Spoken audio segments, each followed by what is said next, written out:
ঘন জঙ্গলের মাঝখান দিয়ে একটা রাস্তা। রাস্তাটা খুব একটা চওড়া নয়। একটা গাড়ি কোনো ক্রমে রাস্তা ধরে পাহাড়ের গা বেয়ে ওপরে উঠতে পারে। পিচঢালা এই রাস্তার এদিক ওদিক পাহাড়ি ধসের কারণে ভেঙে চুরে গেছে। দুপাশের গাছগুলো আকাশচুম্বী, তাদের মাথাগুলো মেঘের মধ্যে কোথায় যেন হারিয়ে গেছে। বর্ষার দিনে মেঘ যেন একটু বেশি জমে থাকে এই জঙ্গলের মাথার ওপর।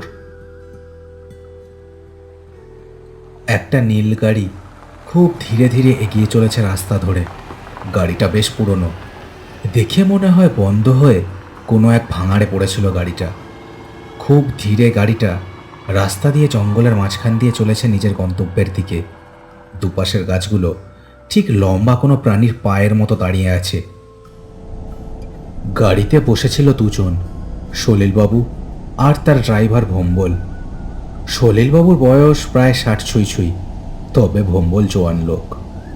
বহু বছর ধরে সলিলবাবুর সাথে থেকে এখন সে সলিলবাবুর বাড়ির মানুষই হয়ে গেছে। গাড়ি চালাতে চালাতে সলিলবাবুর সাথে এটা ওটা নিয়ে আলোচনা করছিল ভম্বল।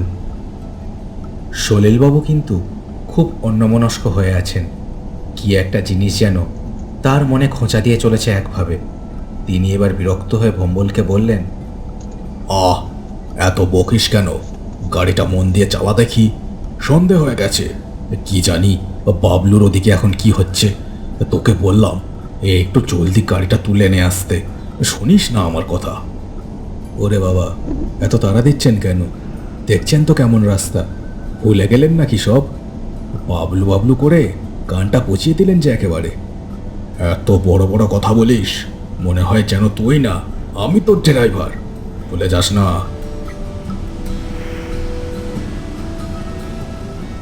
ভম্বল তার কথাটা শেষ হতে দিল না। ঘাড় ঘুরিয়ে তাকালো সলিলবাবুর দিকে। তার চোখে বিরক্ত একটা ভাব ফুটে উঠেছে। কতবার এই একই কথা বলবেন বলেন তো? এ গল্প কম করে আমি 1000বার শুনেছি আপনার কাছে, আর কতবার একই কথা বলবেন? সলিলবাবু উদ্বিগ্ন মুখে রাস্তার দিকে তাকিয়েছিলেন। তিনি আর কোনো কথা বললেন না। গাড়িটা গাছগুলোর মাঝখান দিয়ে এগিয়ে চলেছে পাহাড়ের উপরের দিকে। চারপাশটা খুব হালকা একটা ধোঁয়া ধোঁয়া জমে আছে। বর্ষাকাল বলেই এই পেঁজা তুলোর মতো মেঘ জমেছে জঙ্গলের মধ্যে। সলিলবাবুর ভাগ্নে বাবলু অরবে বিলাসকান্ত হল রাঙাদা চা বাগানের ম্যানেজার। তারও বয়স 9 করে 40 ছুঁই ছুঁই, কিন্তু সলিলবাবুর কাছে তিনি এখনও তার বাবলু। ঝড়ঝড়ে গাড়িটা কোন মন্ত্র বলে যে এই পাহাড়ি রাস্তা বেয়ে ওপরে উঠছে তা একমাত্র ভম্বল জানে। গাড়ির স্টিয়ারিংয়ে ভম্বল একেবারে পাকাপোক্ত মানুষ। তবে এই ভম্বলের হাতেই একটা কাণ্ড ঘটেছিল একবার। ভম্বল গাড়ি চালাতে চালাতে সেই কথাই ভাবছিল। সলিলবাবু চুপ করায় তার মাথাটাও ঠান্ডা হয়েছে এখন। সন্ধে হওয়ায় গাড়ির সামনের আলোতে রাস্তা বেশি দূর দেখা যায় না। তবে সেই থিমে আলোতেই সলিলবাবু আর ভম্বল দেখলেন রাস্তার ধার দিয়ে 2-3 জন লোক হেঁটে যাচ্ছে। তাদের মাথায় আর হাতে কাঠের বোঝা। এরা হয়তো এই রাঙাদা চা বাগান এলাকার স্থানীয় মানুষ। ভম্বল গাড়িটা অতি সাবধানে তাদের থেকে একটু দূরে থামিয়ে দিল। গাড়িটার যা অবস্থা, লোকগুলো অবাক হয়ে দেখছিল সেটাই। এই গাড়ি এই পাহাড়ে উঠল কি করে ভেবেই অবাক হচ্ছে ওরা। এই যে ভাই, এখান দিয়ে রাঙাদা চা বাগান কত দূর গো? এই রাস্তাটা কি সেদিকেই গেছে? হ্যাঁ, এই বুদ্ধি নিয়ে তুই আবার আমার সাথে পাল্লা দিতে আসিস? ওরে, রাস্তা আবার কোথাও যায় নাকি? রাস্তা তো রাস্তার জায়গাতেই থাকবে। দাঁড়া, আমি জিজ্ঞেস করি। সলিলবাবুদের কথা ঠিক বুঝতে না পেরে ততক্ষণে মাঝবয়সী একটা লোক গাড়ির কাছে এগিয়ে এসেছিল। লোকটার গায়ে একটা মোটা ফুল হাতা জামা। সময়টা বর্ষাকাল হলেও এইসব এলাকা বরাবরই একটু ঠান্ডা। কোথায় যাবার কথা বলছো গো দাদারা? ঠিক বুঝলাম না। এখানে তো 4টা চা বাগান আছে, তোমরা কোথায় যাবে? 4টে? বলো কি? বাব্বা, এ কি করে যে বোঝাই? আরে যেটায় বাবলু ম্যানেজার, ওটায় কি করে যাবো বলো তো? আপনার দেখছি সত্যি বয়স হলো স্যার। দাদা, বাবলু না, বিলাসকান্ত ঘোষ। বিলাসকান্ত ঘোষ যে ম্যানেজার, সেই চা বাগান, ওটায় যাব আমরা। এখান দিয়ে কত দূর? ওদের মুখে এই কথা শুনে লোকটা কেমন যেন ভয় ভয় তার দূরে দাঁড়ানো সঙ্গীদের দেখল। তারপর ঢোক গিলে বলল, ও, আপনারা বিলাসবাবুর চা বাগানে যাবেন? সে তো এখান থেকে প্রায় 3 ঘন্টার পথ। এই রাস্তা ধরে সোজা গেলেই সেখানে যেতে পারবেন। কিন্তু বাবুরা, রাস্তাটা তো... কে? রাস্তা খারাপ নাকি চোর ডাকাতের ভয় আছে? কোনটা? দেখো, আমরা সেসব নিয়ে অত ভাবি না, বুঝলে? সলিলবাবুর কথায় লোকটা দুহাত তুলে না না বলল। একবার তারপর ভেবে নিল, তারপর বলল, দেখেন বাবু, কি যে বলি, পাহাড়ি এলাকা তো, রাস্তা সবই ওই রকম। সাবধানে চালালে পৌঁছেও যাবেন, কিন্তু সেটা ভয় না। ভয় হলো অন্য জায়গায়। ওই রাস্তায় 2-3 সপ্তাহ ধরে লোকজন নিখোঁজ হচ্ছে। কোথায় যে যাচ্ছে কে জানে। পুলিশ এসে ওই রাস্তায় টহলদারিও করেছে, কিন্তু কোনো খবর পাওয়া যায়নি। তাই বলছিলাম। হারিয়ে যাচ্ছে মানে? ভূত প্রেতের কথা বলছো নাকি, নাকি অন্য কিছু? লোকটা আবার অন্য লোক দুটোর দিকে দেখল, তারপর বলল, আগে না বাবু, ওদিকে ওসব কখনো ছিল না। পাহাড়ে যারা ঘোরে তারা কখনো কারোর ক্ষতি করে না বাবু। এ যেন অন্য কিছুই ঘটছে। কি যে বলি, নিজেরাই আমরা ওই রাস্তা ধরে সন্ধে হলে আর যাই না। বুঝেছি, কিন্তু ভাই, আমাদের যে সেখানে না গেলেই চলবে না আজ। যাই হোক, অনেক ধন্যবাদ সাবধান করার জন্য। কি স্যার, যাবেন তো নাকি? গাড়ি ঘোরাবো। সলিলবাবু ভম্বলের কথা যেন রেগে উঠলেন, কপাল কুঁচকে বললেন, তোর ভয় লাগে নেমে ফিরে যা ওই করতে। গাড়িটা এত বছর পর তুলতে বললাম কি ভয় পেয়ে ফিরে যাবার জন্য? যত সব, সর দেখি, আমি একাই চালিয়ে চলে যাব। ভয়? ওরে, এখন ভয় আমাকে দেখে ভয় পায়, বুঝলি? বাবারে, হয়েছে হয়েছে, ভাগ্নের জন্য একেবারে আকুল হয়ে উঠছেন, বুঝতেই পারছি। আজীবন আপনার পাশেই ছিলাম, আজও থাকবো। চলেন ভাই, অনেক ধন্যবাদ, আমরা এগোই। ভম্বল কথাটা বলে গাড়িটা চালিয়ে দিল রাস্তা ধরে। ওরা তিনজন দেখল অদ্ভুত ঝরঝরে গাড়িটা চলে গেল পাহাড়ের ওপরের দিকে। কয়েক মিনিটের মধ্যেই গাড়িটা ধোঁয়া ধোঁয়া মেঘের মধ্যেই যেন মিশে গেল।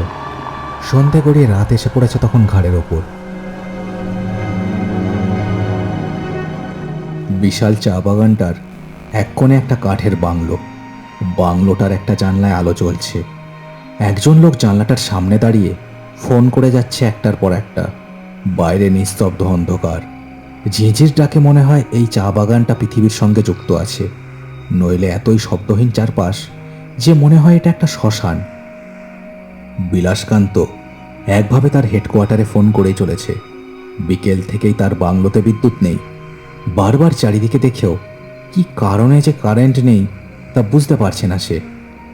তোর কি যে এক জায়গা, সবসময় ঠিক থাকে, কিন্তু বিদ্যুৎ গেলেই সব যে কেমন হয়ে যায়।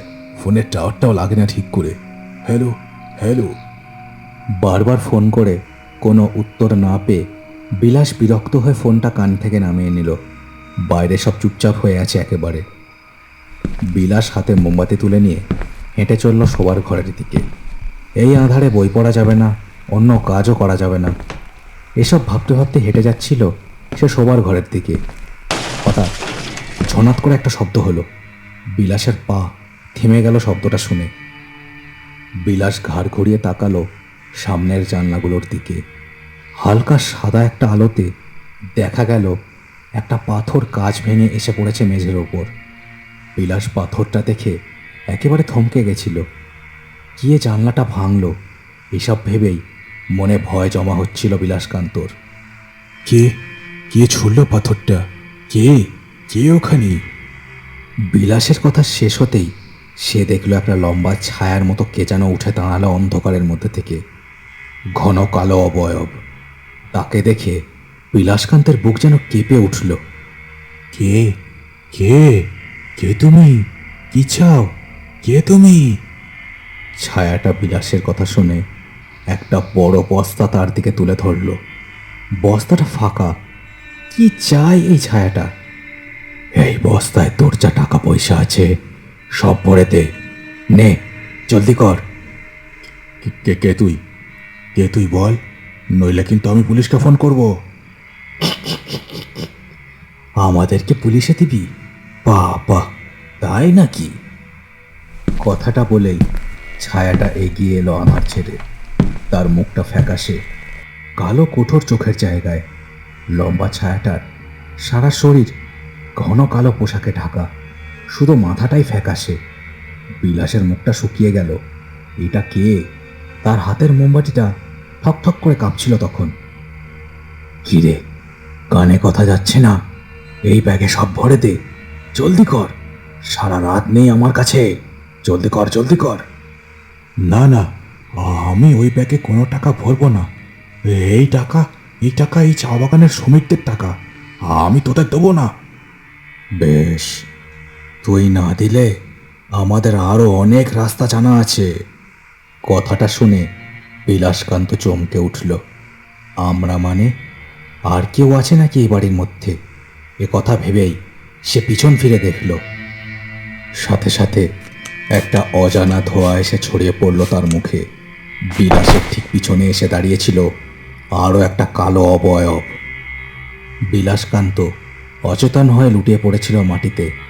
কালো ছায়া দুটো ঝুঁকে পড়ে দেখছিল বিলাসকান্তকে। ওরাও একটু হকচকিয়ে গিয়েছিল বিলাস অজ্ঞান হয়ে যাওয়ায়। এই সেরেছে, কতটা ধোঁয়া ছড়ালি রে ভাই? আরে আমি বেশি ধোঁয়া ছড়াইনি, দেখছিস না কিরম রোগা ব্যাংলা দেহ, একটু ঢুক করে কি হলো আর অজ্ঞান হয়ে শুয়ে পড়লো। হ্যাঁ, যাই হোক, ছাড়, ব্যাগটা নে আর দেখ কোথায় কত টাকা রাখা আছে, জলদি কর। বাংলোটার বাইরেটা একেবারে নিঝুম আধারে ঠেকে আছে। গাছগুলো একেবারে পাথরের মতো থির হয়ে দাঁড়িয়ে আছে। বাংলোটাতে আর কোনো শব্দ নেই, একেবারে চুপ হয়ে আছে চারপাশের পরিবেশটা। চা বাগানে এখন আর কেউ নেই। শ্রমিকরা সে কোন সন্ধ্যাবেলা কাজ ছেড়ে চলে গেছে। চারিদিকে কোনো জনমনস্বী না থাকায় পাতার সরসরানির শব্দটাও খুব জোরে শোনা যাচ্ছে।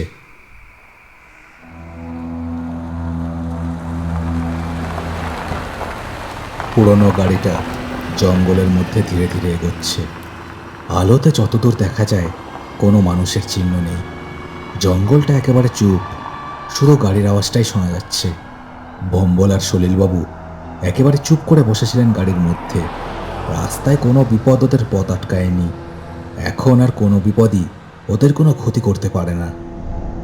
এবার একটু টেনে চালা রে বাপ, যা বুঝছি তাতে বাবলুর বিপদ একেবারে ওর ঘাড়ের উপর দাঁড়িয়ে আছে, একটু টেনে চালা। হ্যাঁ, এই তো জঙ্গলটা পেরোলেই হয়তো চা বাগানটা সামনে এসে পড়বে। আমরা এসেই গেছি মনে হচ্ছে। উতলা হবেন না আপনি। হ্যাঁ, তোর এই এক কথা, এসেই গেছি আর এসেই গেছি। আরে কতক্ষণ পর যে পৌঁছবো? জঙ্গলটায় পেরোতে পারলি না, আরে কতক্ষণে পৌঁছবো? গাড়িটা তো পুরনো, সেজন্যই তো দেরি হচ্ছে।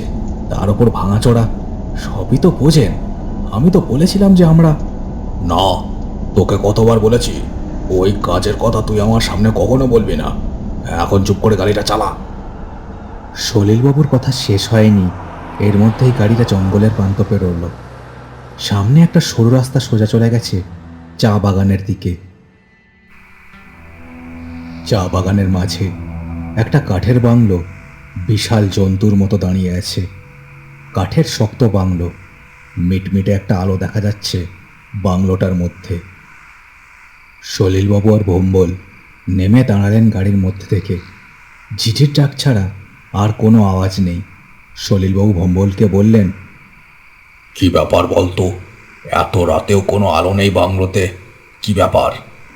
আপনি যে বিপদের কথা বলছিলেন, সে বিপদ কি ঘটে গেল নাকি? কি ব্যাপার বলুন দেখি। মনে তো তাই হচ্ছে। আমাদের আর সময় নষ্ট করা উচিত হবে না, চল। সলিলবাবু কথাটা বলেই হনহন করে চললেন চা বাগানের মধ্যে দিয়ে। ভম্বলও তার পেছন পেছন চলল সোজা কাঠের বাংলোর দিকে। বাংলোর মাথার উপর একটা গোল থালার মতো চাঁদ উঠেছে। সেই আলোতেই পথ একেবারে পরিষ্কার দেখা যাচ্ছে। চা বাগানটা চাঁদের আলোতে কেমন যেন চকচক করছে। চায়ের গাছগুলোকে দেখে মনে হচ্ছে অতি সাবধানে তাদেরকেও সাজিয়ে রেখেছে। সলিলবাবু আর ভম্বল চারিদিকে দেখতে দেখতে এসে হাজির হলেন কাঠের বাংলোটার সামনে। চাঁদের আলো একেবারে মাথার উপর থাকায় ওদের ছায়াগুলো লম্বা হয়ে পড়েছিল। ওদের সামনের জানলাটায় মৃদু আলো দেখা যাচ্ছে। একজন লোক যেন ওদেরই দেখছিল সেই জানলা দিয়ে। ওদের বাংলোর সামনে দাঁড়াতে দেখে স্যাঁত করে সে বাড়ির ভেতর ঢুকে গেল। এই ভম্বল, ওই ওই ওই জানলার ওখানে কেউ ছিল। এই কে যেন সরে গেল, দেখ কে যেন ছিল ওখানে। কি যে বলেন, আমরা তো আর বিলাসবাবুকে জানিয়ে আসিনি, জানিয়ে আসার উপায় তো ছিল না। দাঁড়ান দেখি। ভম্বল কথাটা বলে পায়ে পায়ে গিয়ে দাঁড়ালো কাঠের দরজার সামনে। দরজাটা ভেতর থেকে বন্ধ। ভম্বল হাত দিয়ে ঠেলে দেখলো দরজাটা খোলে কিনা। খুলল না। ভম্বল বুঝল ওদের অন্য কোনো উপায় অবলম্বন করতে হবে। সে সলিলবাবুর দিকে ঘুরে তাকালো। সলিলবাবুও চারিদিকে দেখার চেষ্টা করছিলেন যদি কোনো রাস্তা পাওয়া যায়। এমন সময় দেখা গেল একটা জানলার কাঁচ ভেঙে পড়ে আছে। বাইরে থেকে কেউ পাথর দিয়ে জানলাটা ভেঙেছে, এটা ওরা বুঝতে পারল। ভম্বল, ওদিকে দেখ, জানলাটা ভাঙা, ওদিক দিয়ে ঢোকা যাবে মনে হচ্ছে। হ্যাঁ, চলুন দেখি। মনে হচ্ছে আপনার আশঙ্কায় সত্যি। চলুন। সলিলবাবু আর ভম্বল তড়ি করে এসে দাঁড়ালো জানলার সামনে। গোটা কাঁচটাই ভাঙা, হালকা আলো সেখান থেকে বাইরে এসে পড়ছে। কোনো কথা না বলে অতি সাবধানে সলিলবাবু আর ভম্বল জানলা দিয়ে ভেতরে ঢুকলেন। বাড়ির ভেতরটা একেবারে চুপ, তবে চারদিকে সব জিনিসপত্র কেমন ছড়িয়ে ছিটিয়ে আছে। কিছু যে ঘটেছে এটা দেখেই বোঝা যায়। একই কাণ্ড, আপনি দেখছি দিনকে দিন সব বুঝে যাচ্ছেন অত দূর থেকে। এদিকে আমরা তো একই সময়, অথচ আপনার শক্তি বেড়েই চলেছে। থাম দেখি, বক্কর বক্কর। বাবলু, ও বাবলু, কোথায় বাবা তুই? ও বাবলু, ও বাবলু। সলিলবাবু ভম্বলকে থামিয়ে দিয়ে বিলাসকান্তকে ডেকে চললেন একভাবে, কিন্তু কারো সারা শব্দ পাওয়া যাচ্ছে না। ভম্বল আর সলিলবাবু এবার এগিয়ে চললেন বাড়ির ভেতর দিকে বিলাসবাবুর খোঁজে। ওদিকে বিলাসবাবুর জ্ঞান ফিরেছিল। একটা চেয়ারে বসেছিলেন তিনি। সামনে ছায়া ছায়া লোক দুটো দাঁড়িয়েছিল। ওদের ততক্ষণে টাকা পয়সা যা নেওয়ার ছিল সব নেওয়া হয়ে গেছে। ওরাও বাবলু ডাকটা শুনেছে। ও বাবলু, কোথায় বাবা তুই? কিন্তু ও বাবলু, বিলাসবাবু এই বাবলু ডাক শুনে কোথায় বাবা? কেমন যেন ভেবলে গেলেন। বাবলু, কে রে? কে ঢুকেছে বাড়ির ভেতর? কাকে দেখলি? অন্য ছায়াটা ততক্ষণে মুখ থেকে মুখোশটা টেনে খুলে ফেলেছিল। এই এলাকার হুল্লোড়বাজ একটা লোক। সেই জানলা দিয়ে সলিলবাবুদের ভেতরে ঢুকতে দেখেছে। আরে একজন বয়স্ক লোক আর একটা লম্বা মতো লোক। এই ম্যানেজারটার কোনো আত্মীয় টাত্মীয় হবে, একে জিজ্ঞাসা কর না। প্রথম ছায়া ছায়া লোকটাও নিজের মুখ থেকে মুখোশটা টেনে খুলে ফেললো এবার। এও এই রাঙাদা চা বাগানের আশেপাশে থাকা আর এক হুল্লোড়বাজ। এর আগেও বিলাসকান্তের সঙ্গে নানান ব্যাপার নিয়ে এর ঝামেলা হয়েছে। দাঁত পিষে পিষে সে বলল, বটে, বয়স্ক লোক আর আরেকজন, মানে দুজন। বেশ, দেখা যাক, চল দেখি। দুজন লোককে সামলে দেওয়ার মতো ক্ষমতা আমাদের আছে। কিন্তু কিন্তু ওরা, ওদের যাদের গলা শুনছ, ওরা ওরা কোথায় এ ওরা ওরা পুলিশ ছাড়া আমরা কাউকে সেরম ভয়টয় পাই না। দাঁড়া, দেখাচ্ছি মজা। এ কথা বলে ওরা কাঠের মেঝেতে দুমদুম করে পা ফেলে এগিয়ে গেল দরজার দিকে। কিন্তু বেশি দূর যেতে হলো না। কয়েক পা গিয়েই ওদের দুজনকে থামতে হলো। দরজা দিয়ে ভেতরে ঢুকেছে সলিলবাবু আর ভম্বল। কিন্তু ওদের দেহগুলো কেমন যেন স্বচ্ছ, এপার ওপার দেখা যাচ্ছে যেন। আর একটা অদ্ভুত উজ্জ্বল আলো যেন ঠিক রচ্ছে ওদের দুজনের শরীর থেকে। এই কারা? এই কারা তোমরা? কি তোমরা? চলে যাও এখান থেকে, আমরা কিন্তু সাবধান করছি, চলে যাও। এ কথা বলে লোকটা দৌড়ে গেল সলিলবাবুর দিকে। কিন্তু সলিলবাবুকে ধরা তো দূরের কথা, তার শরীরটা যেন হাওয়া দিয়ে তৈরি। লোকটা সেই হাওয়ার মধ্যে দিয়ে গিয়ে হুশ করে গিয়ে দাঁড়ালো একেবারে দেওয়ালের মুখে। এই কাণ্ডে সে নিজেই কেমন হকচকিয়ে দাঁড়িয়ে ফ্যাল করে দেখছিল ওদেরকে। সলিলবাবু আর ভম্বল ঘরের দেওয়াল কাঁপিয়ে হেসে উঠল। কেমন যেন রিনরিনে একটা সুর সেই হাসিতে। সেই লোক দুটো ছাড়াও বিলাসকান্তেরও বুকটা কেঁপে উঠল ওদের হাসিটা দেখে। আমাদের যে ধরা চায় না রে বাবা, সেই কবেই তো আমি আর এই ভম্বল এই চা বাগানে আসতে গিয়েই, তাও প্রায় হয়ে গেল 7 বছর। ওই তো ওই বাবলু সবই জানে। হ্যাঁ, আজ স্যারের হঠাৎ মনে হলো দাদার খুব বিপদ, তাই তো খাদের মধ্যে থেকে এই ভাঙা গাড়িটা আমি টেনে তুললাম। কিন্তু কি বলো তো দাদা, গাড়িটা একেবারেই পুরনো, তার উপরে ভাঙা, তাই পাহাড়ে চড়তে একটু কষ্ট হয়ে গেল, নইলে তো কখনই এসে পড়তুম। আমায় ক্ষমা করিস বাবলু, তোর মা আমায় তোর দায়িত্ব দিয়ে গিয়েছিল, কিন্তু সে কথা আর রাখতে পারলুম কই। সলিলবাবু আর ভম্বলের কথা শুনে ওই লোক দুটোর আর বুঝতে বাকি রইল না, এরা মানুষ নয়। লোক দুটো একবার দরজার দিকে তাকিয়েই হুড়মুড় করে দৌড়ে বেরোলো ঘর থেকে। ওদের দৌড়তে দেখে ভম্বলও হাওয়ায় ভেসে বেরিয়ে গেল ওদের পেছনে। দেওয়ালে ধপাধপ দুটো শরীর আছড়ে পড়ার শব্দ হলো। সলিলবাবু সেটা শুনেই একটা আত্মতুষ্টির হাসি হেসে তাকালেন বিলাসকান্তর দিকে। বিলাসকান্ত ততক্ষণে কাঁপা কাঁপা পা নিয়ে উঠে দাঁড়িয়েছে। ঘরের মধ্যে আবার এসে ঢুকলো ভম্বল, তার মুখেও একটা হাসি লেগে আছে। তোর বিপদ হবে আর আমি আসবো না, তাই কখনো হয় রে? তুই ছাড়া আর আমার কে ছিল বল দেখি? হ্যাঁ দাদা, স্যার এখনো আপনাকে সমান ভালোবাসেন। সারা রাস্তা উনি আমাকে চালিয়ে গেছেন গাড়ি জলদি চালানোর জন্য। আমি বললাম চলেন উড়েই চলে যাই, কিন্তু ওনার প্রাণের ওই নীল গাড়ি ছাড়া কোথাও উনি পা বাড়াবেন না। কি বলবো বলেন? যাকগে দাদাবাবু, ওই লোক দুটোকে ওদিকের বারান্দায় আমি একেবারে শুইয়ে দিয়ে এসছি, এবার চট করে পুলিশে খবর দিন দেখি। বিলাসকান্ত কোনো কথাই বলতে পারছিল না, গলা শুকিয়ে গেছিল তার। কিছুতেই সে বিশ্বাস করতে পারছিল না 7 বছর আগে যাদের খাদের মধ্যে হারিয়ে যাওয়ার খবর শুনেছিল সে, তারা দুজনে সেই খাদ থেকে উঠে এসে দাঁড়িয়ে আছে তার সামনে। হঠাৎ বাড়ির বাইরে থেকে বেশ কিছু লোকের গলা শোনা গেল। অনেক লোক যেন বাড়ির বাইরে এসে দাঁড়িয়ে বিলাসকান্তের নাম ধরে ডাকছে বারবার।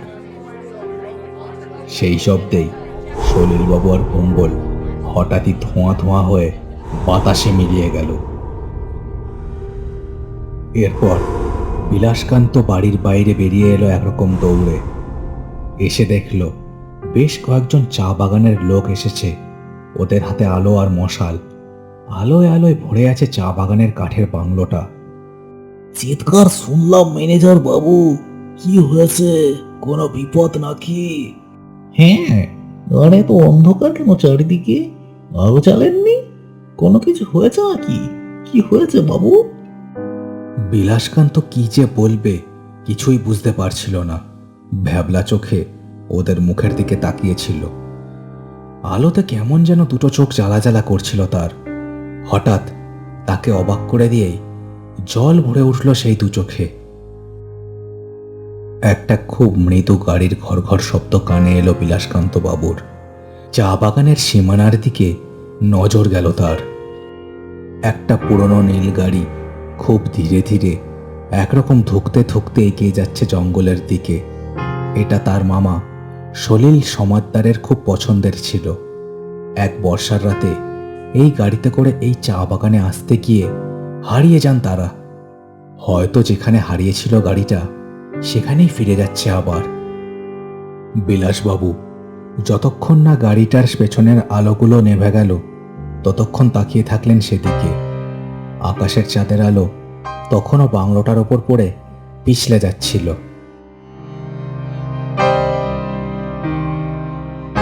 শেষ হলো কার্টুনস অ্যানিমেশনসের আজকের ভিডিও। আজকের ভিডিওটা কেমন লাগলো সেটা আমার কমেন্ট করে জানাতে ভুলো না। চ্যানেলটাকে সবাই সাবস্ক্রাইব করে দিও আর গল্পটাকে শেয়ার করে দিও তোমার বন্ধুদের সাথে। আচ্ছা, অনেকের অনেক কোয়েশ্চেন আসছে যে কেন ভিডিও দেরিতে আসছে চ্যানেলে। তো বেসিক্যালি এখন একটা ছোট প্রবলেম চলছে, যেটা নিয়ে আমি পরে কথা বলবো। অবভিয়াসলি একদিন আমার লাইভ করার ইচ্ছা আছে, যেটা নিয়ে কথা বলাটা দরকার। আপাতত এতটুকুই বলে রাখলাম, সেই কারণে ভিডিও দেরি করে আসছে চ্যানেলে। তো আশা করি তোমরা যেমনভাবে পাশে ছিলে সেরকমভাবে পাশে থাকবে। তো দেখা হচ্ছে সবার সাথে পরের ভিডিওতে। সবাই খুব ভালো থেকো।